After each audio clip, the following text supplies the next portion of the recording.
안녕하십니까. 숙문고등학교 2022학년도 신입생 설명회 영상을 촬영하고 있습니다. 직접 오시지 못하신 분들이 많으신 것 같아서 저희가 영상을 촬영해서 홈페이지에 올리려고 합니다. 그래서 저희 설명을 잘 들어주시고 관심 있는 분들의 많은 선택 부탁드리겠습니다. 저는 잠깐 소개를 시켜드리면요. 이런 일들을 하고 있습니다. 그래서 제가 오늘 여러분들께 말씀드리는 얘기들이 뭐 거짓이나 뭐 허황됨이 없다는 것을 제가 갖고 있는 직함들에 빗대어서 한번 말씀드리니까요. 저는 현재 숙문고등학교 진학팀장을 맡고 있습니다. 그래서 오늘 제가 드리는 설명 꼼꼼하게 잘 들어주시기 바랍니다. 오늘 이렇게 많은 내용을 가지고 왔습니다. 제가 빠르게 전달을 드리려고 할 텐데 여러분들이 궁금해하시는 저희 학교의 특성들, 그리고 또 내년에 새롭게 시작하는 AI 인공지능 융합 중점 과정과, 그리고 그렇다면 일반 과정은 어떻게 되는지, 그러면 저희는 학생들을 어떻게 관리하고 대학을 보내는 전략이 무엇인지라고 하는 부분들에 대해서 하나씩 설명드리도록 하겠습니다. 자, 제일 궁금하신 거 숙문고등학교의 입시 결과시겠죠. 자, 보시면 저희가 서울 수도권의 4년제 대학을 107명을 보냈고요, 올해. 그리고 비수도권 4년제를 12명, 그리고 기타 39명. 저 기타는 뭐 재수도 있고요. 뭐 여러 가지 개인적인 상황에 따라서 있습니다. 그러면 저희가 지금 수도권 그리고 비수도권까지 해서 119명을 보냈는데 뭐야 119명밖에 못 보냈어? 라고 하실 수 있지만 저희가 졸업생이 몇 명이었냐? 168명이었다라는 거죠. 168명 중에 119명을 4년제 대학에 진학시킨 학교, 저희가 숙문입니다. 네. 비율로 보면 전체 졸업생 가운데 70.8%가 4년제 대학에 진학을 했습니다. 70.8%. 그래서 몇 가지 좀 비교를 해드리려고 해요. 자, 여기에는 순수 재학생만 들어가 있고, 네, 중복과 재수생은 없는 실제 사례를 말씀드리는 거고요.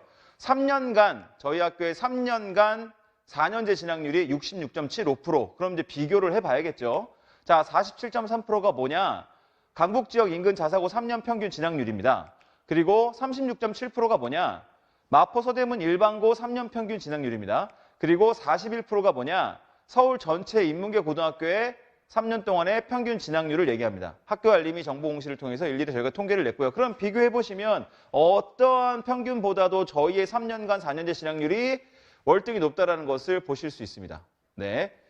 자, 그러면 저희 학교에서의 어떤 정시와 수시에서의 비율이 어떻게 보여지느냐 보시면 전체 100이라는 파이 중에 저희가 보낸 아이들 중에 49.4%가 정시, 수능으로 갔고요. 50.6%가 수시로 갔습니다. 자, 수시에는 아시는 것처럼 학생부 교과 전형, 그다음에 종합 전형, 그리고 논술 전형, 그리고 기타 적성 및 실기 전형, 뭐 이런 것들이 있겠죠.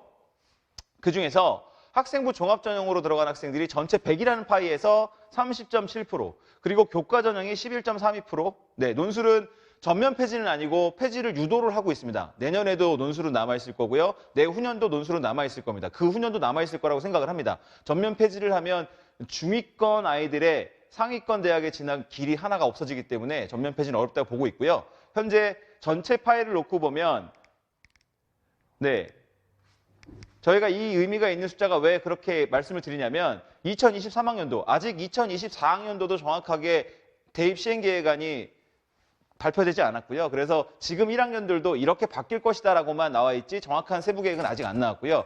우리 지금 예비 고1들, 중3들은 고등학교 2학년이 됐을 때 4월 말경에 대학별로 대입 전형 세부 시행 계획안이 나옵니다. 그때 정확하게 몇 명을 어떻게 뽑을 건지가 나오는데 일단 나와 있는 게 2023까지밖에 없으니까 2023학년도까지를 놓고 설명을 드리면 서울 주요 16개 대학, 네, 수능은 40%로 맞췄어요. 이미 그 장관 후보자의 딸의 어떤 입학 전형에 있어서 종합 전형이 공정성이 없지 않냐라고 하는 공정성 시비가 있었기 때문에 그때 40% 공정하다고 판단되는, 절대 공정하지 않지만 공정하다고 판단되는 수능의 확대를 해라. 그래서 주요 16개 대학을 찍어서 내려보냈고 40%를 맞춰라. 그래서 작년부터 대다수 학교들이 40%를 맞추고 있고요. 그 다음에 학교장 추천 전형 형태의 교과 전형이 학교의 모집 비율의 10% 정도를 맞춰라라고 해서 지금 대다수 학교들이 10%를 맞추고 있습니다. 그 다음 종합 전형이 그럼 줄었어야 되거든요. 생각해 보시면 수능이 늘어나고 교과가 늘어났다, 정량평가가 늘어났다고 한다면 정성평가였던 종합평가가 공정성이 없다고 했기 때문에 이것들을 늘렸다면 확 줄어야 되는 거는 사실 종합평가가 줄어야 되는데 서울 주요 16개 대학에서는 여전히 30% 이상의 비율로 종합전형으로 선발을 하고 있다는 거죠. 그러면 저희가 지금 서울 주요 16개 대학이 수도권까지 수능은 40%고요. 그다음에 교과 전형 베이스의 학교장 추천 전형이 10%가 늘어났고 학종은 여전히 34.25%. 그래서 서울 수도권에 있는 학교, 그러니까 뭐 어떻게 보면 어머님들께서도 우리 학생들께서도 좋은 4년제, 다시 말하면 인서울 내지는 수도권까지의 4년제를 보내려고 학교를 고르고 계시잖아요. 그래서 그 학교가 어떤 형태의 대입을 보내고 있느냐를 찾아보고 계시는 거고, 그래서 서울 수도권에서의 학종은 여전히 강세다. 그렇다면 이 늘어난 정시를 대비할 수 있는 학교, 수능 준비가 가능한 학교, 숙문입니다. 그리고 여전히 강세인 수시 종합전형 대비해서 늘어난 교과전형과 함께 준비가 가능한 학교, 저희 숙문이라고 말씀드리는 겁니다. 왜 그렇게 말씀드리느냐? 2023학년도에 서울 주요 16개 대학의 전형별 모집 비율을 보시면 수시 학종이 평균 36.2%를 선발하고요. 정시가 40.5%를 선발. 이거 두 개만 합쳐도 76.7%예요. 전체 100이라는 파이 중에. 근데 저희가 합격자 중에 종합전형을 30.7%, 그리고 수능 정시 비율을 49.4%, 합치면 79.4%. 지금 변화되고 있는 대입에 맞춘 양질의 진학을 시키고 있는 학교, 바로 저희 숙문이라고 말씀드립니다. 그래서 저희가 잘 보내드릴 수 있다라고 말씀드리는 겁니다. 자, 그럼 주요 대학을 한번 따져봐야 되겠죠. 보통 저희가 주문처럼 외우는 서연고, 서성한, 중경, 외시, 뭐 이렇게 하고 탑10 대학이 있습니다. 서울대 5명 합격했고요. 연세대 이거는 미리 말씀드리면 네, 재학생까지 포함합니다. 이거는 뭐 어느 학교나 마찬가지로 주요 대학을 얘기할 때는 재수생, 재학생을 다 포함한다는 거 미리 말씀드립니다. 그리고 중복도 포함입니다.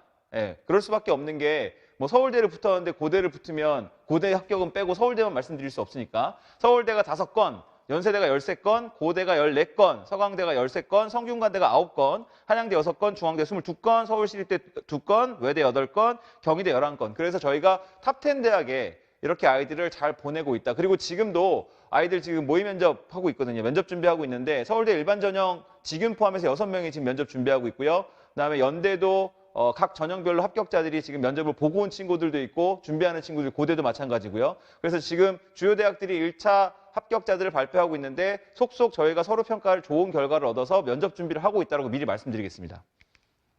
자, 그러면 우리가 요건 잠깐 보고 가셔야 돼요. 일단 나와 있는 게 말씀드린 대로 2024까지밖에 나와 있지 않아요. 그래서 2024까지를 놓고 봤을 때 지금 여기에 변화된 것들이 다 여러분 아이들에게 적용이 된다고 생각하시면 됩니다. 최종적으로 지금 눈에 띄게 설명드릴 수 있는 게 뭐냐면 일단 수능 체계가 바뀝니다. 수능이 이제 뭐 국어는 공통이었고 그다음에 수학은 인문과정은 수학 나, 그다음에 자연과정은 수학 가였는데 이게 이제 합쳐졌어요. 그러면서 선택형 수능을 시작합니다. 국어는 공통이 독서와 문학이고요. 화법과 작문을 선택할래, 언어와 매체를 선택할래, 이 중에 하나를 선택해서 총 3과목을 보는 거고, 그 다음에 수학은 수원, 수투가 공통이고요. 확통을 선택할래, 미적을 선택할래, 기하를 선택할래. 그래서 확통, 미적, 기하 중에 하나를 선택해서 공통 과목인 수원, 수투 합쳐서 총 3과목을 응시하게 되는 겁니다. 그래서 등급은 그 안에서 공통으로 나오는 거고요. 그 다음에 또 우리가 눈여겨볼 게 뭐냐면 자기소개서가 완전 폐지돼요. 지금 1학년부터. 올해 2021학년 1학년부터 완전 폐지니까 우리 아이들이 대학을 가는 2025학년에 무조건 폐지가 되겠죠. 그 다음에 교사 추천서도 폐지가 됐고요. 학생부 기재 요령이 바뀌면서 학생부에서 제공되는 내용들이 대폭 줄었어요. 그러니까 결국에는 대학을 가려고 하는데 아까도 말씀드린 것처럼 종합전형, 그러니까 서류평가를 반영하는 종합전형이 여전히 강세인데 학생부에서 기록되는 내용이 줄었어. 교사 추천서도 줄었어. 자기소개서 폐지돼. 그러니까 학생부가 굉장히 중요한 사정 자료가 됐다라는 거죠. 그 맥락을 이해하시고 지금 이어지는 화면들을 보시면 됩니다. 또 하나 신경 쓰셔야 될 거, 학령 인구가 줄고 있다. 예, 지금 현재 올해 중3들 같은 경우에는 조금 소폭 올라갔어요. 근데 저희는 이걸 뭐라고 부르냐면 계속된 감소 속에서 일정 구간의 정체 구간이다라고 얘기를 합니다. 이미 여기서 16,000명이 늘어나고 그 다음에 44,000명이 늘어나지만 이미 줄어든 숫자가 매년 4, 5만 이상씩 줄어들었거든요. 그러면 이 학령 인구가 감소하는 게 어떤 의미인 것이냐. 일단 보시면 전체 모집 인원을 보시면 일반대 2022학년도에는 34만 6,553명을 뽑았고요. 전년도 대비 900명 정도 줄었고요. 그 다음에 내년에 뽑는 거는 올해 대비 2,752명이 늘어났어요. 자연계 위주로 늘어났고요. 그러면 2024년도 대입에서, 그러니까 지금 1학년들 대입에서는 어떻게 될 것이냐. 아직 정확하게 발표된 거 없지만 대부분 이 선을 유지하거나 소폭의 감소다. 소폭의 감소라고 하면 첫 번째 2022년도에 900명 안팎의 감소 정도를 얘기하는 거죠. 그렇다면 학령 유지하거나 소폭 인구는 줄어들고 모집 인원은 큰 변화가 없다. 들어갈 수 있는 호재라고 보시면 되죠. 그죠? 네. 근데 이런 얘기들을 들으시면 도대체 학령 인구 감소가 우리 애한테 어떤 영향을 미치나 이걸 내가 알아야 하냐 궁금해하실 수 있어요. 그러면 이걸 이렇게 설명드릴게요. 교과 성적이나 수능 등급은 결국에는 상대적인 비율에 따라서 받게 됩니다. 등수에 따라서 받게 되는 거죠. 그러니까 4%까지가 1등급, 11%까지가 2등급, 23%까지가 3등급, 40%까지가 4등급이니까 전체 응시 인원이 줄어들어요. 학령 인구가 줄어드니까. 그러면 1등급을 받을 수 있는 애들의 숫자도 줄어들겠죠. 네. 그래서 응시 인원의 비율에 따라 부여되기 때문에 늘어난 교과 전형이라던가, 왜냐하면 교과 성적이 중요하니까. 수능 최저 등급, 아무래도 나는 1등급짜리 3개가 필요하고 2등급짜리 3개가 필요한데 그 안에 들어가려면 등수가 높아져야 된다는 거죠. 그리고 이런 것들이 입시 결과에 영향을 줄 수 있기 때문에 우리가 학령 인구의 감소에 대해서는 조금 신경을 쓰고 계셔야 된다. 물론 저희가 학교 입학하시면 이런 부분들을 계속해서 브리핑 드리고 있지만 어머님들께서도 저희 학교를 선택하지 않으시더라도 이러한 부분들을 조금 이제 민감하게 생각하고 계셔야 된다라고 말씀드리겠습니다. 그래서 대입 관련해서 가장 많이 나오는 질문 중에 네, 왜 초점이 안 맞을까요? 네.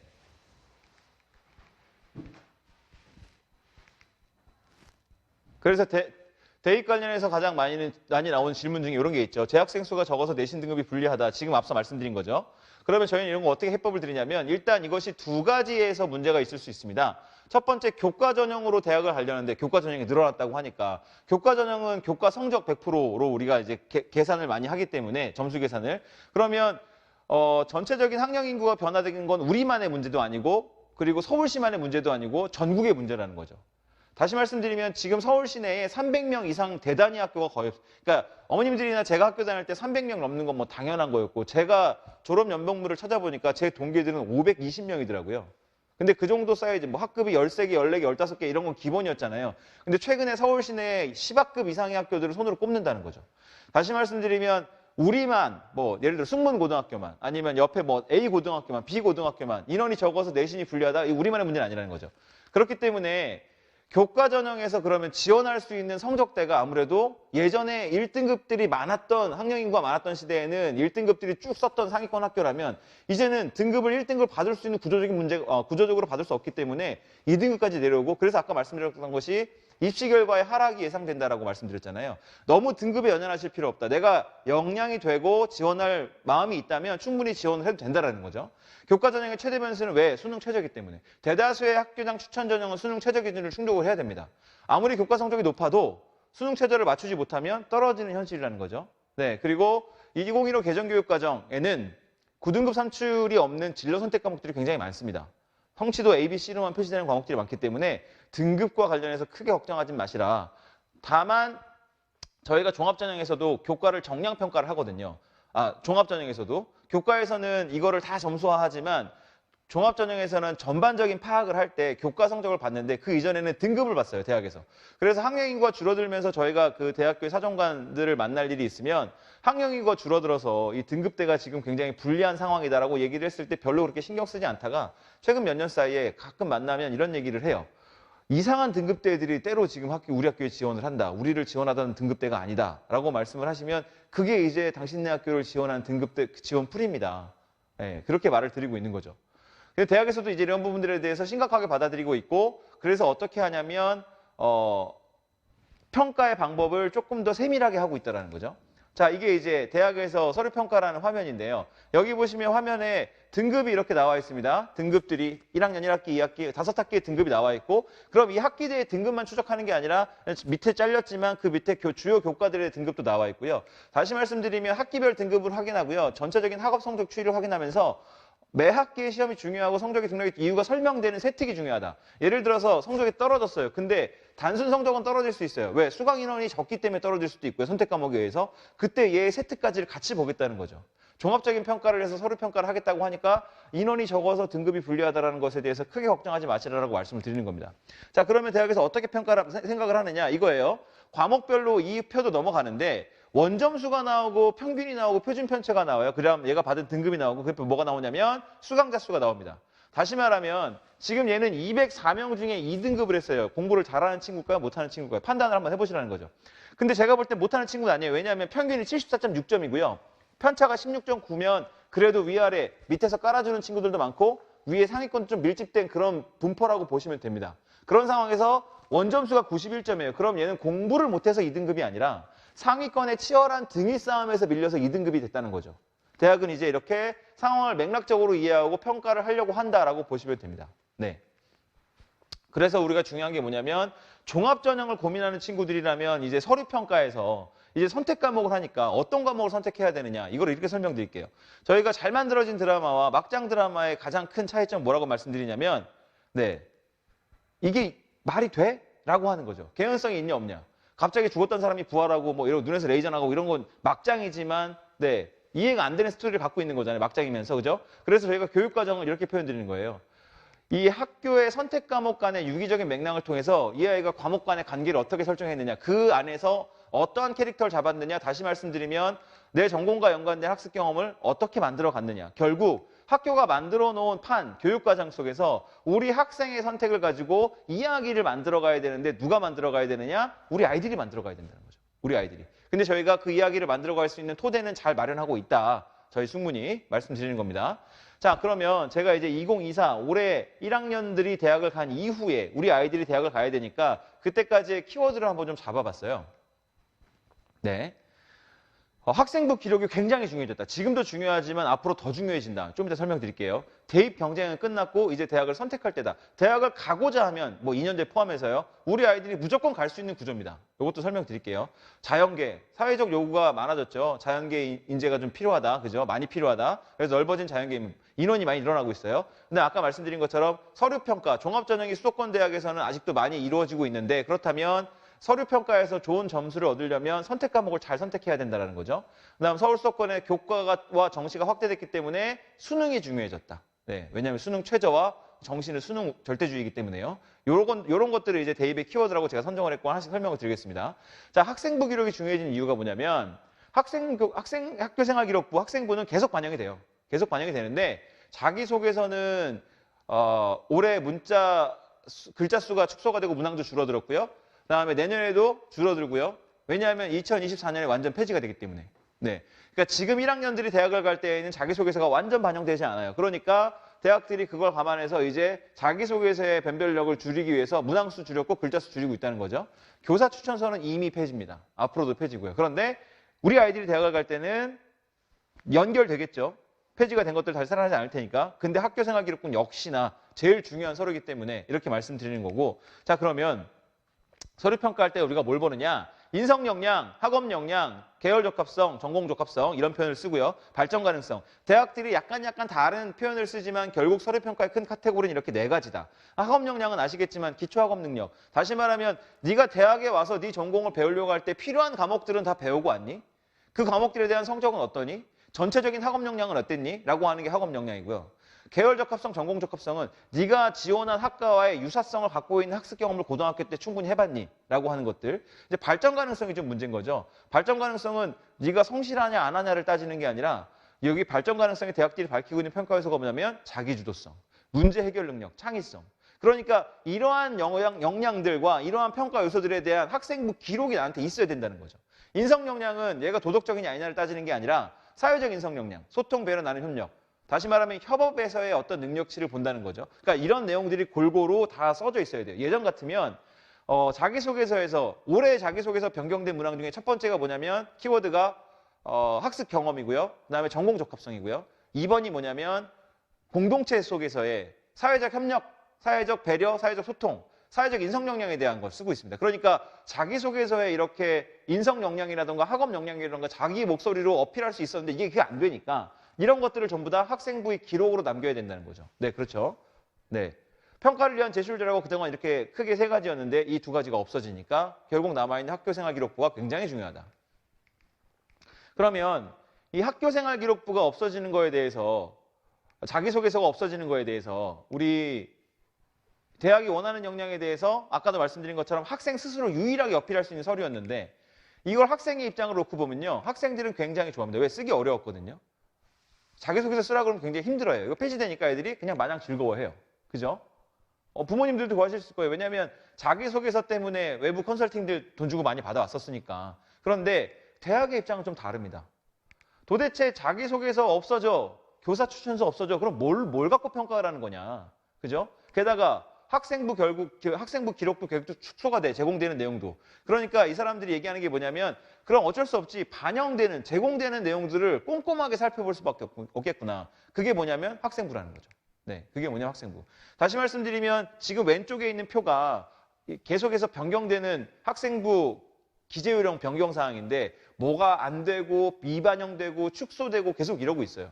그러니까 자기소개서가 폐지가 되고 교사추천서 폐지가 되고 학생부 기재 내용이 변경되거나 축소가 되는데 유일하게 아직까지 변동이 없는 게 뭐냐면 교과 세특이다. 교과 세특은 뭐냐면 수업 시간에 우리 아이들이 수업을 열심히 들으면서 수업 시간에 변화된 내용들이 교사의 평가에서 기록되는 내용이라는 거죠.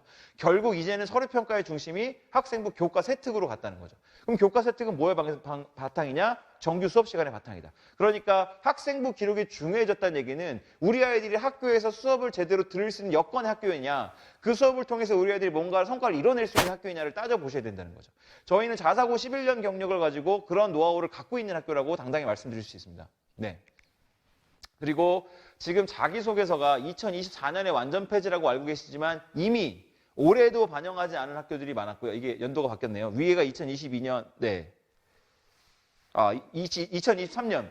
2023년에 반영하는 학교와 반영하지 않는 학교를 나눠놨는데 위에 보시면 미반영 학교 중에 고려대, 서강대, 상명대, 한양대, 외대, 교대들, 굴지의 대학들이 이미 자기소개서를 반영하지 않고 있습니다. 올해도 마찬가지고요. 네. 그러니까 이미 서류평가의 중심은 학교생활기록부로 가고 있다. 중요해진 학교생활기록부다라고 말씀드리는 거예요. 자, 그럼 이걸 설명을 드릴게요. 자, 대입경쟁은 끝나고 대학의 선택의 시기가 왔다. 아까 말씀드렸잖아요. 어디든 가려면 갈 수 있으니까 이런 거죠. 와주신다면 입학선물로 노트북과 패드를 드리겠습니다. 라고 호객행위를 하는 대학들도 있어요. 근데 저희 학교 오시겠다고요? 어떤 장점이 있죠? 공부는 잘하나요? 들어오고 싶은 학생들이 많아서요. 이렇게 학생들을 모집을 하는 대학에 보내실 건가요? 아니면 선발하는 대학에 보내실 건가요? 대학을 가려면 갈 수 있어요. 어디든 갈 수 있습니다. 그런데 사실 저희 목적은 그게 아니잖아요. 모두가 가고 싶어하는 대학, 선발이 목적인 대학에 보내려고 하고 있는 거잖아요. 저희는 그 선발이 목적인 대학에 보내기 위한 교육과정을 갖고 있고요. 그 선발인 목적인 대학에 합격할 수 있는 역량을 키워줄 수 있는 교육과정을 갖고 있는 학교, 바로 숙문고등학교입니다. 네. 말씀드린 것처럼 자연계 과목이 넓어졌다라고 하는 것은 어떤 뜻이냐면 4차 산업혁명이다, 아니면 자연계열의 어떤 연구 요원들이 많이 필요하다, 결국 사회적 요구에 따라서 자연계 모집 정원이 확대되고 있다는 거고, 의대도 올해 같은 경우에 한 700명에서 800명 사이가 확대가 됐습니다. 그리고 아시는 것처럼 약대가 6년제로 부활하면서 1,800명 정도가 늘어났고요. 그리고 켄텍대학이라고 하는 한전공대도 신설이 됐고, 그러니까 첨단학과를 신설하는 학교들도 많아졌고, 또 그 선발 인원들을 늘리는 학교들도 많아졌다는 거죠. 그런데 학령 인구는 감소하고 있다. 근데 자연계는 인원이 늘어나고 있다. 모집 인원이. 결국 자연계 경쟁률은 더욱더 하락할 것이다라는 거죠. 그러니까 자연계열의 학생들이 대학 가는 관문은 넓어졌다라고 하는 것이 키워드 중에 하나다라고 말씀드리는 겁니다. 자, 그런데 여기에서 보시면 어디든 갈 수 있다고 그랬잖아요. 저기 무조건 들어갈 수 있을 것 같은데 일단 합격하고 보자 라고 하는 파와 수월파죠. 아니면 들어가긴 쉬운 것 같은데 나한테 맞을까? 안 맞으면 어떡하지라고 하는 진로 적성을 중요하게 생각하는 파가 있겠죠. 옛날 같으면 어머님이나 저나 아버님들이나 점수에 맞춰서 어디든 대학을 붙었으면 아마 그냥 다니면서 그냥 다니셨을 거예요. 그리고 그 전공을 가지고 직장 생활도 하셨을 거고 지금 하고 계실 거고. 요즘 애들은 달라요. 요즘 애들은 그렇게 점수 맞춰서 대학 들여보내 놓으면 찾아옵니다. 4월달, 5월달에. 선생님 저 자퇴했어요. 재수하려고요. 안 맞으면 못 다녀요. 우리 아이들의 특성이 그래요. 그래서 저희는 진로 적성에 맞춰서 진학을 시키려고 노력을 한다. 예를 들면 아직도 그런 학교들이 많아요. 네가 서울대 농대를 들어가 주면 예를 들면 이렇게 조금 더 높은 대학에 얘의 적성에 맞지 않는 과를 자꾸 푸시해서 합격률을 높이려고 하는 성향들을 보인 학교들도 아직도 있다. 저희는 그럴 때 우리 아이가 원하지 않는 학교라면 권하거나 푸시하지 않는다는 것을 강조드립니다. 그러면서 서류평가가 중요해졌다고 말씀드렸잖아요. 종합전형이 아직도 30% 이상을 선발하기 때문에. 그러니까 뭐가 중요하냐? 선택 과목도 중요하다라는 거죠. 선택 과목도. 자, 선생님 선택 과목은 어떻게 하는 게 베스트일까요? 선택 과목이라는 건 이런 맥락에서 우리가 고를 수 있습니다. 교과와 창체로 학교의 생활은 나눠지고요. 교과에서는 보통교과와 공통교과는 보통교과에서 공통교과는 전부 똑같이 배우는 과목이고요. 그리고 이제 선택 과목으로 나눠지고 이 선택 과목이 보통교과에서 나눠지는 건 마찬가지로 보통과 전문으로 나눠지면서 여기서 선택이 나눠져요. 제가 분홍색으로 표시한 거는 이제 선택이 가능한 교과들인 거예요. 결과적으로 공통으로 배우는 건 오케이. 알겠어. 근데 네가 어떤 선택을 했고 거기서 어떤 경험을 얻었고 거기서 어떤 역량을 신장했는지를 보는 게 바로 선택 과목의 중요성이다라고 보는 거죠. 네. 자, 그러면 앞서 설명드린 대로 보통 교과가 있고요. 일반 선택 과목이 있고 전문 교과 중에서 진로 선택 과목들이 있어요. 이렇게. 네, 있어요. 여기에서 우리 학생은 학교는 어떤 판을 깔았는데 나는 이런 선택을 했어요 라고 보여주는 거죠.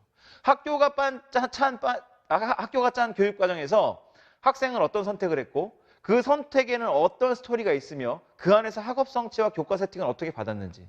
결국 이 아이의 3년간의 사고의 흐름과 학습 경험을 이 아이의 사고의 흐름과 학습 경험이 다소 어려운 과목일지라도 내가 꼭 배워야 한다고 생각하는 과목들을 도전적으로 선택했고 그 안에서 의미 있는 결과를 만들어냈는지가 선택 과목의 경쟁력이다라고 말씀드리는 거죠. 네, 서울대가 정시에서도 이제 교과를 반영하겠다고 덜컥 제시를 했습니다. 그래서 서울대 정시에서는 지균, 수시처럼 지균으로 학교장 추천을 2명을 받을 거고요. 물론 지균은 일괄 합산이에요. 내신 성적과 수능 성적. 근데 이제 우리 일반 전형, 공부를 잘하는 친구들이 학교장 추천을 못 받았지만 수능을 잘 받는 친구들이 일반 전형에서 교과평가가 들어가요. 근데 이 교과평가가 정시에서 교과평가를 반영한다고? 라고 생각할 수 있어요. 근데 물론 1단계가 수능이에요. 1단계가 수능인데 서울대를 붙는 애들이라면 다 맞거나 하나 틀리거나 2개 틀리거나 3개 틀리거나 4개 틀린 애들이에요. 결국 공부를 굉장히 잘하는 애들인데 서울대가 미쳤다고 2단계에서 너 성적이 낮으니까 떨어뜨릴게 라고 할 수 있을까요? 이 교과평가라고 하는 것을 어떻게 생각해 봐야 되냐면 이런 고민을 하지 말라는 거야. 교과를 반영해? 나 수능만 잘 보는데 우리 학교는 인원이 적어서 내신 불리한데 우리 학교는 상위권 탄타에 내신 불리한데 나 내신 안 좋은데 고민하지 마시라는 거죠. 자, 다시 한번 살펴볼게요. 일반 전형에서 1단계 수능으로 끊었어요. 물론 공부 잘하는 애들이에요. 2단계는 1단계 성적이 무려 80%예요. 그리고 교과평가 20%. 교과평가, 교과평가 이게 뭐지? 등급이란 얘기가 아닌가? 궁금해지시죠? 보여드릴게요. 자, 그 교과평가를 어떻게 하냐고 얘기를 했냐면 네, 과목 이수 상황. 아까 말씀드린 거 선택 과목을 어떻게 이수했느냐, 꼭 배워야 할 걸 배우고 왔느냐, 교과 성취도를 보는데 여기 어디에도 등급이라는 얘기는 없어요. 과목 수준, 수강자 수, 원점수, 평균, 표준 편차, 성취도별 분포 비율, 그죠? 교과 학업 수행 내용, 교과 세특 본대요. 다시 말씀드리면 여기 어디에도 등급이란 말은 없다는 거죠. 결국 서울대가 말하고자 하는 것은 나라에서 교육부에서 2015 개정교육과정 선택 과목이 중요한 과정을 운영하고 있으면 그럼 너희들이 그 과정에 충실했냐 안 하냐를 보겠다는 거예요. 이런 애들 있잖아요. 나 자연계 갈 거야. 1학년 때부터 인문계를 과목들 그냥 공부 안 해요. 나 인문계 갈 거야. 1학년 때부터 자연계 과목 공부 하나도 안 하는 애들이 있어요. 이렇게 셀피시하게 공부만 잘하는 친구들 핀셋 제거하겠다라고 하는 것이 저희들은 이 교과 반영의 의미라고 판단을 하고 있습니다. 네, 결국 서울대는 이런 메시지를 주고 있는 거죠. 개정교육 과정에 충실한 학생을 뽑겠다. 성적에 너무 연연하지 말고 배워야 할 과목들은 반드시 선택해서 배워라. 그 안에서 그래도 나름 의미 있는 결과는 만들어 내주라. 네, 공부만 잘하는 학생 우린 싫다. 자, 다른 대학들 우리 이렇게 선발한다. 너희들 참고해라. 아직까지 서울대처럼 정시에서 이러한 교과평가를 하겠다는 대학들은 없지만 만약에 서울대가 좋은 결과를 얻어낸다면 다른 대학들도 벤치마킹 충분히 할 수 있다고 보는 거죠. 네. 그렇다면 선택 과목을 고를 때 고려할 사항들. 자, 우리 아이들은 이런 걸 고려합니다. 수강 인원이 적어서 내신 불리할 것 같은 경우 피해가죠. 그러니까 쉬운 진로 선택 과목으로만 가는 거예요. 다시 말하면 등급이 나오는 일반 선택 과목보다는 9등급이 나오지 않는 성취도만 나오는 진로 선택 과목 위주로 가려고 노력을 하죠, 아이들은.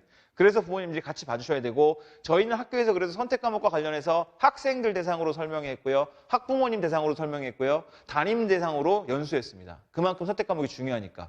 그런데 대학에서는 어떤 걸 요구하냐면 선택 과목을 맥락적으로 판단할 거니까 도망갔다는 느낌을 줄 필요가 없다는 거죠. 예를 들어 내가 전기전자를 갈 건데 물1은 들었는데 물2가 어렵고 까다로우니까 난 물2는 안 들었어요. 그러면 선택할 수 있는데 얘가 물2를 선택하지 않았다. 당연히 도망갔다는 느낌을 들겠죠. 네, 이런 느낌을 줄 필요 없다. 배워야 할 과목이라면 이게 다소 등급이 어렵게 나오더라도 아니면 내용이 어렵더라도 반드시 선택해라 라고 하는 것들이 선택 과목을 고를 때 고려사항이다라는 거. 이런 것들을 대학은 종합적으로 판단한다는 거 꼭 기억해 주시기 바랍니다. 네. 자, 그래서 제 대입 공정성 강화 방안에서 발표된 것 중에 이제 그 다음 키워드가 수능입니다. 여기 보시면 잘 안 보이시니까 끄집어내서 보시면 결국 뭐라고 핵심이 뭐냐면 정시 확대. 그것도 무려 전체 100이라는 파이 중에 40%를 정시로 뽑아라. 그 다음 밑에 건 뭐냐면 아까 말씀드린 교과 중심 전형으로 지역 균형 선발. 대학들이 이렇게 얘기했더니 아주 영리하게 학교장 추천 전형으로 돌렸습니다. 그래야 좋은 애들이 자기들한테 지원을 할 테니까요. 결국에는 대입적 공정성 강화 방안으로 정시 모집 정원이 40% 확대됐고 그다음에 교과 베이스의 학교장 추천 전형이 10%가 늘어났는데 이 교과 베이스의 학교장 추천 전형은 뭐가 들어간다고요? 수능 최저 기준이 반드시 적용된다. 그러니까 정시가 늘어났고 교과가 늘어났는데 수능 최저가 딸려 들어간다. 결국 수능이 굉장히 중요해졌다. 그리고 심지어 종합전형에서도 수능 최저가 다시 많이 부활했습니다. 그래서 앞으로는 수시에서의 메인 전형이 종합과 그 다음에 정시는 수능이니까 종합과 정시를 준비하는데 그 과정에서 수능이 반드시 교집합이다라는 걸 꼭 기억해 주셔야 된다는 거죠. 그리고 이제는 무시할 수 없는 전형이 교과 전형이다. 무려 서울 주요 16개 대학 수도권까지 합쳐서 10%의 모집 인원을 갖고 있는 교과 전형. 이 부분도 결국 수능과 연계해서 생각해 봐야 된다라고 말씀드리는 겁니다. 네, 지금 말씀드린 것 그대로 학생부 교과전 확대, 수능 정시 전형 확대, 학생부 종합전 여전히 강세인데 교과 종합의 수능 최저 전형이 많이 적용되고 있다. 따라서 수능이 중요하다. 결국에는 수시 준비는 교과 성적 만들어야 되고요. 왜냐하면 교과랑 학생부는 교과 성적이 중요하니까. 당연히 그러면서 학생부 따라올 거고요. 그러면서 수능 같이 만들어주지 않으면 사실은 모의고사 수능 성적이 확보되지 않으면 수시에서는 교과 성적만 가지고 쓸 수밖에 없어요. 그러면 그냥 무작정 올려 쓰거나 그 교과 성적 가지고 원하지 않는 대학을 낮춰 쓰거나 해야 되는데 예를 들어 교과 성적은 그닥 좋지 않지만 모의고사 성적이 계속해서 1, 2등급이 나오는 친구라면 그 1, 2등급을 바탕으로 정시에 어디까지 갈 수 있는지를 먼저 깔아놓고 그 위의 대학들을 내가 갖고 있는 조건 안에서 어떻게 올려칠 수 있을 것이냐, 올렸을 것이냐, 전략과 전술을 부릴 생각을 해야 되는 거예요. 그러니까 안정적인 수능이 나오는 것이 굉장히 중요하다라는 거 강조드립니다. 네. 근데 가끔 이제 이런 친구들이 있어요. 수능파, 수시파. 그래서 수능과 내신을 다르다고 생각하는 친구들이 있는데 절대 다르지 않습니다. 왜냐? 수능 국어의 독서 범위는요. 비문학이라고 통상 표현되는 독서 범위는 인문사회, 과학기술, 예술체육 이렇게 크게 6가지 카테고리에서 다양하게 출제가 되는데 수능이라고 하는 것은 결국 고등학교 교육과정을 벗어나면 안 되는 거거든요. 내용이라던가 문제가. 그렇다면 이 우리가 학교에서 배우는 모든 과목이 인문사회, 과학기술, 예술체육에 다 걸리거든요. 그러니까 학교 공부에 충실해주고 수업에 충실해준다면 이를 통해서 심화 능력도 향상될 수 있고 이를 통해서 수능 능력도 향상될 수 있고 이를 통해서 국어 독서 범위도 다 준비가 할 수 있다는 거죠. 그래서 수업에 열심히 참여하는 친구들이라면 내신에 열심히 참여하는 친구들이라면 우리가 대학을 가려고 할 때 종합에 따라오는 세특 당연히 수업을 통해서 발현되는 능력들이니까 기록이 될 거고 수능 성적 올라갈 수 있을 거고 열심히 참여한다면 교과 성적 올릴 수 있을 거고 결국 늘어난 정시와 수시 그다음 수능 최저까지를 모두 충족할 수 있는 기준이 바로 학교 수업이고 학교 생활 기록부다라고 강조드리는 겁니다. 네. 자, 지금 반복이에요. 결국에는 대입이라고 하는 키워드 여러 가지를 말씀을 드렸지만 그중에서 핵심은 저는 수업이라고 말씀을 드립니다. 밖에 나가서 학원 수업 백날 받아봐야 학원에서 수업 아무리 잘해줘봐야 학교에서 수업 제대로 못 들으면 학교 시험 잘 못 봐요. 왜? 수업 시간에 선생님이 다룬 내용에서 시험을 내는데 수업은 제대로 듣지 않고 학원에서 선생님이 이렇게 정리해주는 건 받고 왔어요. 내가 수업에서 놓친 부분이 출제되면 틀리는 겁니다. 그러니까 그러한 부분들을 전부 다 수업을 통해서 우리가 책임져야 되고 스스로가 책임져야 되고 수업을 통해서 학생부 역량 강화시켜줘야 되고 수업을 통해서 자기의 학업 역량 신장해줘야 된다는 거 다시 한번 강조드립니다. 자, 이제 많이들 궁금해하시는 인공지능 과정에 대해서 말씀을 드릴 거예요. 저희가 이제 자율형 사립고등학교로 해서 일반고로 전환을 하면서 AI 인공지능 융합 중점 과정을 내년부터 이제 야심차게 시작을 합니다. 그래서 많은 관심이 있으실 텐데 이 부분에 대해 설명을 드릴 때 좀 귀 기울여 들어주시고 관심 있는 친구들과 학부모님들 많은 지원 부탁드리겠습니다. 인공지능 융합 중점교육과정이라는 것은 학교는 이렇게 되는 겁니다. 아시는 것처럼 빅데이터, 인공지능, 여러 가지 아무튼 컴퓨터 소프트웨어와 관련된 모든 것들이 인공지능에 연관성이 있는데 이런 AI 융합 교과에 대한 교육을 강화하는 과정을 운영하는 학교를 말합니다. 네. 그래서 저희는 이런 교육과정을 일단 AI 융합과정에서는 수학에 조금 더 집중을 할 거고요. 아무래도 알고리즘이라던가 코딩의 베이스가 수학이기 때문에 그리고 1학년 때부터 3학년 때까지 총 36단위의 이수단위 기준이 있습니다. 융합과정의 AI 교육과목의 편성을 보면 그래서 이러한 과정들을 선택하거나 필수로 이수할 수 있게 만들고 있고요.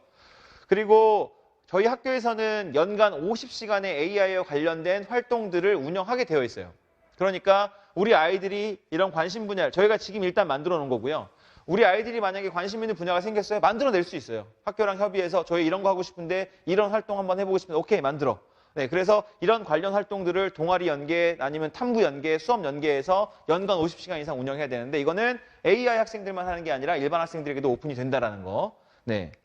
그리고 지금 아까 말씀드린 것처럼 첨단 학과들이 이렇게 모집 인원이 점점 늘어나고 있습니다. 앞으로 더 늘어날 것 같아요. 네. 그래서 AI라고 하는 이 어떤 기본적인 기초교육과정 이수한 친구들이라면 이런 첨단 학과에 가려고 할 때 서류평가에서 좋은 평가를 받을 수 있을 것이다 라고 하는 거죠.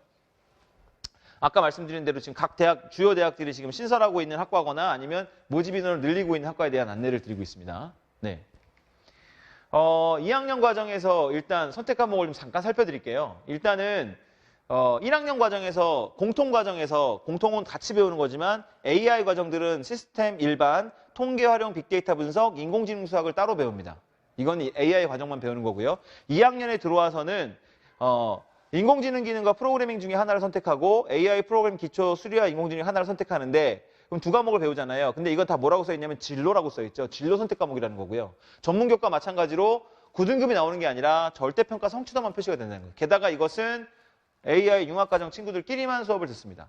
일단 인원이 27명씩 두 개 학급 운영할 거니까 54명밖에 안 되는데 그 안에서 만약에 등급을 내는 과목이었다면 1등급이면 3등부터 2등급이거든요. 그러니까 그런 과목이 아니라 성적에 대한 부담이 없는 우리 아이들의 기본적인 역량 강화를 위한 진로 선택 과목 위주로 저희가 편제를 했다라고 보시면 됩니다. 자, 일반 선택 과목도 선택을 하긴 해야 돼요. 그런데 일반 선택 과목은 결국 1학년 전체가 듣는 과목이다. 결국적으로 9등급이 나오는 과목에서도 우리 모 단위가 54명이 아니라 저희가 27명 학급으로 지금 예상을 하고 있고 완편되면 최소 216명, 그 다음에 정원회까지 받으면 최대 240명까지 생각하고 있는데 모 단위가 240명까지 늘어나는 데에서 1등급이니까 확실히 등급당의 비율도 많아지고 인원수도 많아지고 그래서 절대 그러한 부분에 대해서 걱정하지 마시라고 말씀드리는 거고요. 3학년이 되면 어쩔 수 없이 일반 선택 과목을 좀 선택은 하시긴 하셔야 돼요. 그래서 제가 몇 가지를 좀 치러왔는데 여기에서 이렇게 선택을 하실 수 있거든요. 그러면 딴 거 보실 필요 없이 일단 3학년 선택 과목이 일단 6개인데 그 중에서 9등급이 산출되는 과목은 최대 3과목만 선택하면 된다. 그래서 등급에 대한 부담이 없는 학교 과정이다라고 생각하시면 됩니다. 자, 그러면 이제 많이들 이제 생각하시는 게 융합과정, AI 융합과정이랑 과중 많이 비교하실 텐데 제가 비교를 한번 해봤어요. 네. 비교 한번 해봐야죠. 이수기준. 저희는 3년간 AI 융합과목 36단위 이상만 이수하면 됩니다. 근데 과중은요? 일단 벌써 빡빡하죠. 3년간 과학, 수학 45% 이상. 저희가 보통 180단위를 이수해야 되는데 그중에 45%를 과학, 수학으로 채워야 돼요. 게다가 과학은 또 하나 8과목, 물, 화, 생, 지혜, 원투 과목을 다 해야 되고요. 수학 과목도 4과목 이상 이수를 해야 됩니다. 네, 저희는 그런 부분에서는 훨씬 더 유연한 교육과정을 운영할 수 있다. 학교 기준은 비슷합니다. 학교 기준은 비슷한데 저희는 1학년에 학급 정보를 공통으로 편성하는 것만 일단 첫 번째 조건이고요. 그다음에 AI 관련한 활동을 연간 50시간 이상 해라. 근데 과중은요. 1학년 모든 학급에 과학이 일단 10단위 이상 들어가야 돼요. 그다음에 수학도 8단위 이상 편성돼야 되고 그리고 이 활동 50시간은 비슷하고요. 그러니까 전체적으로 이수 기준이 학교 기준, 그다음에 개인 기준으로 봤을 때 AI 융합 과정이 훨씬 더 유연하다는 거죠. 자, 그러면 이제 뭘 또 따져볼까요? 장점을 따져볼게요. 자, 융합과정 장점은요. 필수 이수 단위가 적기 때문에 학교에서 다른 과목도 내가 선택할 수 있어요. 내가 AI 과정에 있지만 나는 경제나 경영 쪽에도 관심이 있어요. 그러면 그러한 과목들도 선택해서 역량을 키울 수 있다는 거죠. 다양한 과목 선택이 가능한 과정이다. 그런데다가 첨단학과 플러스 다양한 인문 자연계열 진학 가능하다. 왜? AI가 안 붙는 데가 없잖아요. 인공지능이 안 붙는 데가 없어요. 그러니까 우리 과정 속에서 AI 중점을 했다 하더라도 인문 과정으로도 희망을 한다면 충분히 진학이 가능하다. 그 다음에 활동은 AI 관련 활동 50시간 연간 운영해야 된다고 그랬잖아요. 그거는 중점반뿐만 아니라 일반 과정에게도 모두 오픈하고 있다라는 거죠. 그리고 과중과 다르게 AI 중점 중심의 운영이 아니라 전체 중심의 운영을 하고 있다는 거죠. 그래서 AI 과정과 일반 과정이 상생할 수 있게 만들려고 하는 게 장점이다고요. 우리 과중 같은 경우에는 수학, 과학을 집중 이수한다? 장점일 수 있겠죠. 물화생지 8과목을 전부 다 이수한다? 선택할 필요가 없으니까 장점이라고 할 수 있습니다. 그죠? 근데 과학 중점 학교 과정으로 운영한다? 내가 과중반이면 이보다 더 좋은 혜택은 없겠죠. 상위권 학생이 많으니까 선의의 경쟁, 시너지 효과 날 수 있습니다. 이게 장점이라고 할 수 있어요. 단점으로 넘어가 볼게요. 사실 장점보다 단점이 중요하니까. 제가 아무리 말씀을 드리려고 해도 단점 저는 아직 이 융합과정에 대해서 잘 못 찾았어요. 뻔뻔스럽겠지만 저희가 운영해야 될 학교니까. 근데 과중은 이미 드러난 단점들이 많습니다. 과도한 수학과학이 단점이에요. 장점이다 단점인 거죠. 물화생지 원투를 다 배워야 하는 거 장점이자 단점인 거죠. 왜? 이게 부담스러우니까.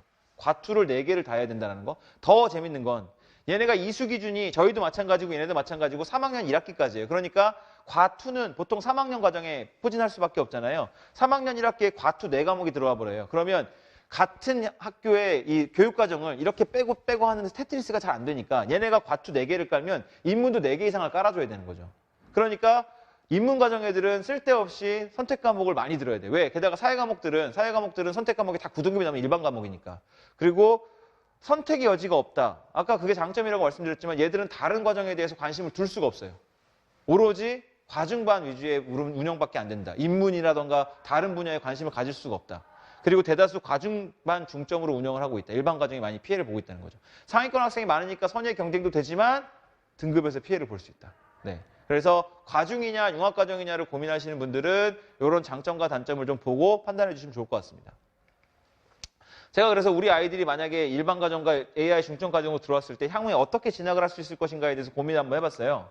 일반 과정은 뭐 자기들의 공통 일반 과정과 선택 과정을 잘 따라가겠죠. 거기에다가 학교 분위기가 AI와 관련된 프로그램들이 계속해서 활발히 이루어질 테니 자연스럽게 그런 분야에 관심을 가질 것이고 내가 가고자 하는 진로 희망과 인공지능과 관련해서 접점을 찾아서 역량을 발현하겠죠. 만들어 가겠죠. AI 중점 과정이야 당연한 거고 거기에다가 일반 과정의 다양성도 갖고 올 수 있고요. 다양한 프로그램들을 통해서 역량을 더 개발할 수 있는데 여기에 뭐가 더해지느냐? 저희가 자사고 11년 운영했다고 말씀드렸잖아요. 저희 자사고 11년 운영하면서 인문, 자연 계열의 다양한 역량 강화 프로그램들을 갖고 있는데 저희가 자사고 그만두고 안 하겠어요? 그대로 한다는 거죠. 이걸 바탕으로 우리 아이들은 자 인문사회, 자연계열 다 마찬가지로 알고리즘과 코딩 능력을 겸비한 인재가 될 것이며 이거는 뭐냐? 미래사회가 필요로 하는 역량을 장착한 인재라는 거죠. 그렇다면 인문계열, 사회과학계열, 자연계열, 의학계열, 보건계열, 약학계열, 첨단학과 계열 모두 다 진로 적성에 맞게 다양하게 진학을 할 수 있을 것이다라고 본다는 거죠. 네. 자, 그럼 이제 궁금해하시는 것 중에 또 하나 이게 우리 일반 과정이 어떻게 될 것이냐? AI 중점 과정은 메리트가 있어요. 그러면 이 중점 과정은 메리트가 없냐? 아니요, 더 있으면 더 있지 덜 하진 않다고 전 말씀드립니다. 왜냐? 저희 아까 입결 보신 것처럼 다양한 학교에 다양한 전형으로 게다가 종합 전형이 30.4%가 넘어요. 그럼 거기에는 뭐 자연계열만 있겠습니까? 아닙니다. 인문계열도 있고요. 그런 아이들 보냈어요. 자율형 사립 숙문고등학교에서 저희가 뭐가 빠지느냐? 그냥 자율형 사립만 빠지는 거예요. 바뀌는 건 아무것도 없다. 저희가 자율형 사립고등학교 운영한 경험 어디 가겠습니까? 안 갑니다. 그 경험을 그대로 우리 신입생들에게 지도하고 관리할 것이다라고 말씀드린 거죠. 아까 말씀드린 거 이렇게 지금 주요 대학들이 뽑고 있는데 우리 거기에 맞게 양질을 진학시키고 있는 학교라고요. 여전히 강세인 수시 학종 전형과 늘어나는 교과 전형인데 수능 최저 그러니까 종합 전형, 교과 전형, 정시까지를 모두 학교에서 준비할 수 있는 학교 저희 숙문이라고요. 네, 저희 숙문이라고. 네. 자, 대입 종합 전형을 많이 생각할 수밖에 없는데 학생부 기록이 가장 중요하다고 그랬잖아요. 그죠? 왜? 이렇게 되니까. 자, 우리 애들 지금 1학년 애들부터 대학 갈 때 수상 기록 안 가요. 독서 기록도 안 가요. 개인 봉사 실적도 안 가요. 그러니까 창체와 과세특이 중요한데 우리 자사고 11년 운영 경험 갖고 있다고 말씀드리고 있고 기존 자사고 운영 프로그램들 그대로 가져갈 거고요. 종합전형 합격으로 확인됐잖아요. 우리 올해 아이들이 1단계 지금 많이 합격하고 있어요. 그러다 보니까 학생부 기록의 질과 양은 이 동네 일반 고등학교, 서울시내 일반 고등학교랑 비교해주지 말라고 말씀드리는 거예요. 저희가 당연히 월등하다죠. 그러니까 일반 과정을 들어오신다고 하더라도 절대 손해남 없이 우리 아이들 충분히 역량 성장시켜서 수능, 교과 그리고 종합까지도 충분히 준비할 수 있다. 저희 숙문이 말씀드리는 겁니다. 자, 그래서 저희가 어떤 전략을 갖고 있느냐. 아까도 말씀드린 것처럼 수업이 제일 중요하다. 모든 것의 핵심은 수업이다. 그죠? 학생부 종합전형은 학생부 관리가 필요한데 그건 아마 교과 세특과 이런 기록을 말씀드리는 거 아실 거고. 네, 그러니까 그거의 기본은 수업이다. 왜? 수업에서의 누적된 관찰을 데이터를 바탕으로 네가 수업에서 뭘 했는데 네가 수업에서 어떤 발표를 했는데 네가 수업에서 어떤 역량을 보여줬는데를 교사가 관찰하고 적어주는 거니까 수업이 중요하다. 그리고 수업을 열심히 들어야 뭐가 된다고요? 시험 잘 볼 수 있다고요. 그죠? 그러니까 수업을 통한 교과 역량 신장, 정규 수업을 통해서 역량 신장하고요. 수업에서 다양한 활동 통해서 발표력, 면접 역량 강화하고요. 그다음에 수업과 연계한 지금 우리가 하고 있는 탐구 활동 및 전공 적합성을 강화할 수 있는 프로그램들, 동아리들, 네, 이런 것들이 결국 과목 세특과 개별화로 이어져서 기록이 된다. 학생부 평가의 중심은 과세특이다. 결국 수업에 열심히 참여하면 뭐도 얻을 수 있다? 교과 전형을 대비하는 교과 성적도 얻을 수 있다. 물론 열심히 한 친구들이. 네, 그죠? 자, 그러면 그 외적으로 우리가 도움 드릴 수 있는 건 뭐냐? 동아리 활동 교과 연계형으로 만들고 있고요. 그다음에 진로 연계형으로 만들고 있고 우리 아이들이 원하는 동아리도 합당하다면 다 개설을 하고 있습니다. 네, 지도교사 배치해서요. 그런 것들을 발현할 수 있는 장 만들어주고 있고요. 그다음에 학생자치, 아이들의 의견을 뭐 오픈마인드로 수렴을 하고 있고 아이들이 하고 싶은 것들을 할 수 있게 펼쳐주고 있고요. 학생 주도성이 존중해주고 있다는 거죠. 다양한 학급 활동. 자, 창체라고 한다 그러면 학생부에 자율활동, 동아리활동, 그다음에 진로활동이 들어가는데 이 자율활동이라고 하는 것은 지금 일반고의 학생부를 보시면 많이들 바뀌고 있지만 아직도 3월 4일 금연교육 참석, 뭐 4월 5일 뭐 했을까요? 성폭력 예방교육 참석, 뭐 행사의 나열이에요. 그러면 사정관들이 자율활동을 봤는데 얘가 3년간 행사만 참여한 거 내용 보고 있으면 뭘 볼 수 있을까요? 그래서 학급활동도 자율활동에서 굉장히 다양하게 기록이 가능합니다. 이러한 부분들 저희 그동안의 노하우를 가지고 담임 역량을 가지고 아이들 자체적으로 학급에서 활동할 수 있게 만들어주고 있고 그거 기록해주고 있다는 거 기억해 주시면 됩니다. 봉사는 왜 집어넣느냐? 학교 봉사는 기록이 돼요. 학교 봉사는 기록이 되는데 개인 외부에서 해갖고 오는 봉사는 기록이 안 되고 제공이 안 된다는 거죠. 그러면 학교 봉사가 다채로워야 되겠죠. 저희 그런 다채로운 봉사활동 하고 있습니다. 외부 기관과 연계한 직접 연계한 활동들도 하고 있고 외부에서 오셔서 직접 우리 아이들 교육시키고 봉사활동 시키시고요. 뭐 프로그램은 뭐 저희 뭐 말할 것도 없겠죠. 자사고에서 운영했던 프로그램도 다 갖고 있으니까요. 자, 그 다음에 전공적합성과 인성 역량을 만들어줘야 되는데 이러한 부분들은 저희가 연구한다는 거죠. 계속해서 연구해서 우리 아이들이 어떻게 하면 이런 것들을 대학에서 좋게 평가를 받을 것인가 그거 감안해서 우리 아이들 학생부에 조금 더 세밀하게 써준다는 거죠. 이런 역량 저희 숙문 갖고 있다는 거죠. 다음에 늘어난 정시 거기에다가 확대된 수능 최저까지를 올리면 수능이 중요하다. 저희 수능 대비 교육과정 갖고 있고요. 연애 2회를 볼 수 있습니다. 모의고사를 3월달, 11월달. 이건 뭐 교육부 규정이니까. 근데 저희가 이 모의고사라는 게 그렇잖아요. 실제 시험을 대비해서 연습하는 건데 이게 학교 시험은 50분 단위로 보는데 이 대수능은 50분이 아니라 70분, 80분, 100분, 뭐 90분 이렇게 본다는 거죠. 이런 것들이 충분히 연습될 수 있도록 저희가 수능형 실력고사도 수능 시간에 맞추어서 저희가 직접 출제하고요. 네, 그리고 자체 모의고사도 확대해서 실시한다. 그리고 과목별로 주요 과목이죠. 주요 과목별로 수능형 방과후 과정을 운영하고 있다. 네, 네. 그래서 수능 준비 학원이 아닌 어디에서 숙문에서 할 수 있다라고 말씀드립니다. 네. 그래서 이런 것들을 완성시키기 위한 저희가 전략이 뭐냐. 그중에 이걸 먼저 설명드리면 교사가 이렇게 그냥 막 지식을 전달하는 이런 티칭은 이제 뭐라고 하냐면 전 올드 스타일, 옛날 스타일이다. 그럼 뭐냐. 애의 데이터를 분석할 줄 알아야 되고 그리고 그 데이터를 바탕으로 아이랑 소통할 수 있어야 되고 그 소통한 내용을 바탕으로 맞춤형 전략을 제시해주는 이제 코칭. 이제 교사들은 코칭을 해야 되는 시대가 왔다라고 말씀드립니다. 그래서 저희 숙문은 이러한 코칭 프로세스를 갖고 있다. 자, 진단해야 돼요. 아이가 일단 우리가 병원 가면 선생님이 청진기 되기 전에 어제 뭐 먹었어? 뭐 했어? 문진하잖아요. 일단 진단해야죠. 이 진단은 우리는 어떻게 하느냐? 철저한 학생 상담 기반. 그리고 학부모랑 동석 상담 기반. 그걸 바탕으로 진학 컨설팅 팀. 그렇게 3자가 하나가 돼서 아이를 판단하고 진단하려고 노력합니다. 자, 그걸 받았으면 이제 분석을 해야죠. 네 문제점이 뭔데? 네가 어디가 아픈데? 그죠? 이제 청진을 해야죠. 그래서 학생의 유형을 분석하고요. 문제점을 찾아내고 그럼 이제 그거를 해결할 수 있는 처방을 줘야죠. 네가 그러면 우리 학교가 갖고 있는 이 프로그램을 네가 해야 돼. 이 프로그램을 통해서 네가 학업영역 신장해야 돼. 아니면 이 프로그램을 통해서 전공영역 신장해야 돼. 처방해 주는 거예요. 일반고도 여기까지 하려면 할 수 있을 것 같아요. 그런데 저희는 끝까지 뭘 하느냐? 팔로우업을 한다는 거죠. 우리가 이 결과를 계속해서 쫓아가 봐야죠. 근데 얘가 안 됐어요. 처방을 줬는데 얘가 잘 안 돼. 그럼 다시 불러요. 다시 진단으로 갑니다. 다시 분석하고요. 다시 처방하고 될 때까지. 네. 이러한 코칭 프로세스를 갖고 있는 학교 저희 숙문이다라고 말씀드립니다.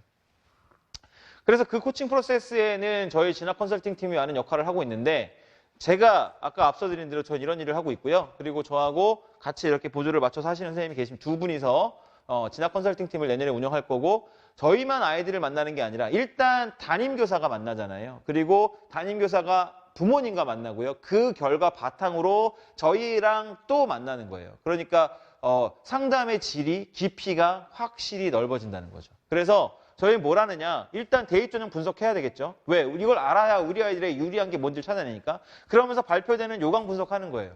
그 안에는 많은 것들이 들어있으니까. 서류 평가에서는 뭐고 면접 평가에서는 뭐고 그죠? 그러면 그런 걸 가지고 우리만 알고 있으면 돼? 아니요. 학생 학부모 대상 브리핑합니다. 설명회 엄청 많이 해요. 어머님들 아셔야 되니까 우리 아이들 알아야 되니까. 근데 우리만 알면 돼요? 어머님만 알면 돼요? 아니요. 담임 선생님들도 아셔야죠. 그래서 이렇게 대상으로 우리가 연수도 하고요. 그리고 마지막으로 저희들 입결 데이터 바탕으로 분석을 하는 거예요. 얘는 왜 붙었을까? 얘는 왜 떨어졌을까? 그럼 그 다음에는 실수하지 않게 해서 이런 것들을 하는 게 저희 진학팀이다라는 거죠. 네.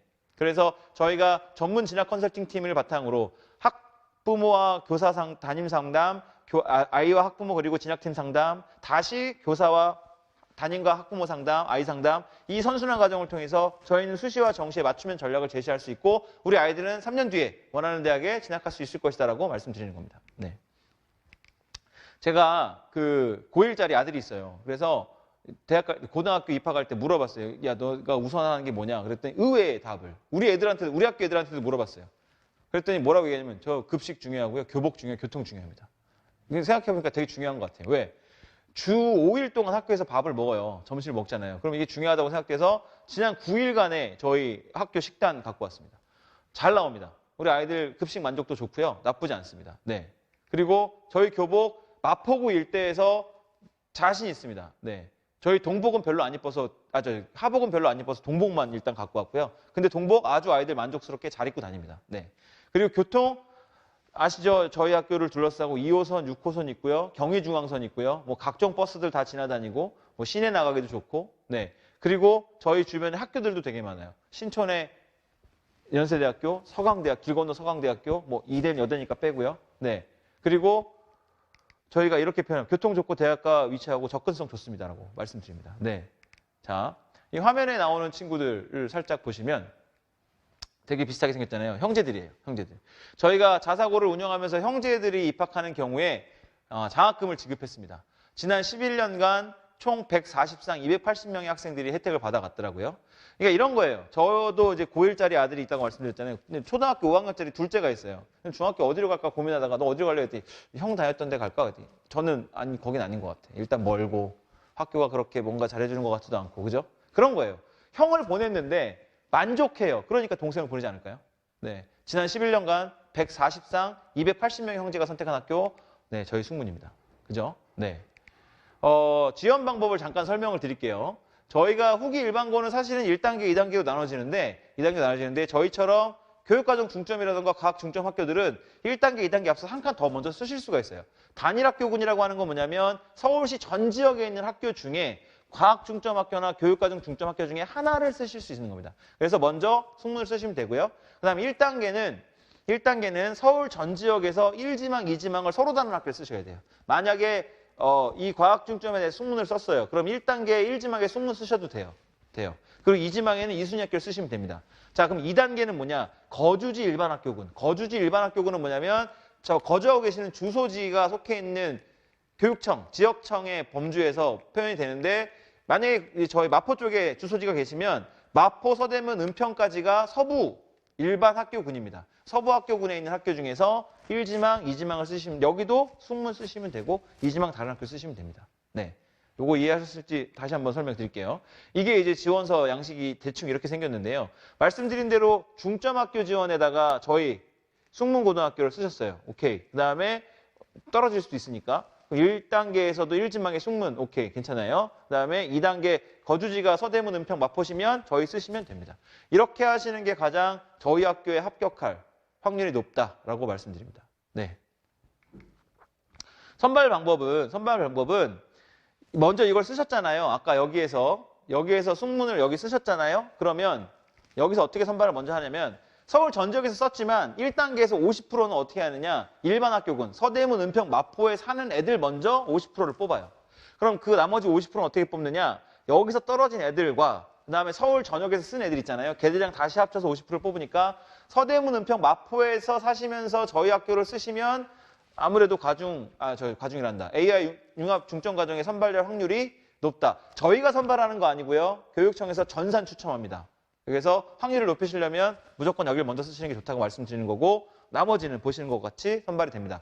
1단계, 2단계에 지망학교를 썼는데 뭐 전산 추첨에서 안 됐어요. 그럼 3단계까지 가는데 3단계까지 가게 되면 이제 조금 복잡해집니다. 서부학교군과 인접한 중부랑 남부랑 이렇게 해서 이 3개 정도의 학교군 안에서 뭐 조건이 있어요. 직선거리, 통학거리 40분 이내 뭐 이런 걸 따라서 배정받는데 어떻게든 여기서 다 합격을 하시는 게 그래도 가까운 곳에 배정받을 수 있는 좋은 방법이다라고 말씀드리겠습니다. 네. 자, 근데 마지막으로 AI 융합 중점과정을 지원하실 때 좀 고려를 해주십사라고 부탁드리는 게 뭐냐면 아무래도 네, AI 중점과정 같은 경우에는 일반 과정 대비 수학의 집중도가 좀 높게 편성이 되어 있는 건 맞아요. 그래서 수학 준비 상황을 좀 체크를 하셔야 된다. 뭐 어느 정도까지 해야 돼요? 수학을 못하면 안 돼요. 수학을 못한다고 오지 말란 얘기는 아닌데 그래도 앞으로 3년 동안 수학에 좀 집중도가 높은 교육과정이니까 준비는 좀 하고 오시는 게 어떻겠는가라고 말씀을 드리는 거고요. 그다음에 물화생 중에서 2과목 이상을 1, 2까지 해야 됩니다. 그래서 과학적 소양도 조금 갖춰주는 것이 좋겠다. 그리고 상위권의 아이들이 아무래도 몰리다 보니까 내신에 조금 불리할 수 있다는 것 감안하셔야 되고요. 그럼에도 불구하고 가장 중요하게 생각하셔야 되는 건 뭐냐면 진학 후에 이 AI 중점 과정을 통해서 얻고자 하는 명확한 목표가 있어야 들어와서 이런 거에 휘둘리지 않고 잘 생활할 수 있다는 거죠. 그래서 꼭 기억하시고 지원해 주시면 좋을 것 같습니다. 저희가 115년의 전통을 갖고 있습니다. 115년의 전통을 갖고 있고 저희는 지난 115년간 단 한 명의 여학생도 가르쳐 본 적이 없는 남학생 전문 고등학교입니다. 네. 그리고 아까 말씀드린 대로 형제가 선택하는 학교고요. 형제가 선택하는 학교고 양질의 진학이 가능한 학교. 네, 저희가 어디라고요? 네, 저희가 자사고 11년의 경험을 갖고 있는 숙문고등학교입니다. 숙문고등학교. 네. 학교 선택에서 고민이 많으실 거예요. 그래서 그 학교 선택을 하실 때 좀 도움을 드리기 위해서 제가 오늘 이런 영상을 만들었고요. 직접 오셔서 들었으면 좋으셨겠지만 그렇지 못한 부분들 또 영상을 찍다 보니까 제가 놓치는 부분도 많겠지만 궁금하신 내용들은 저희 학교에 문의를 해주시면 전화로 문의해 주시면 네, 입학을 담당하는 부서에서 잘 설명을 드릴 겁니다. 앞으로의 3년이 중요합니다. 앞으로의 3년이 중요하고 그 3년을 어떻게 보냈느냐에 따라서 우리 아이가 어떤 대학에서 웃으면서 생활할 수 있을지도 결정이 된다고 말씀드려도 과언이 아닌데 저희를 선택하신다면 그 선택이 틀리지 않았음을 앞으로의 3년을 통해서 증명해 보이겠습니다. 지금까지 설명 들어주셔서 감사합니다. 숙문고등학교 교사 김경선이었습니다.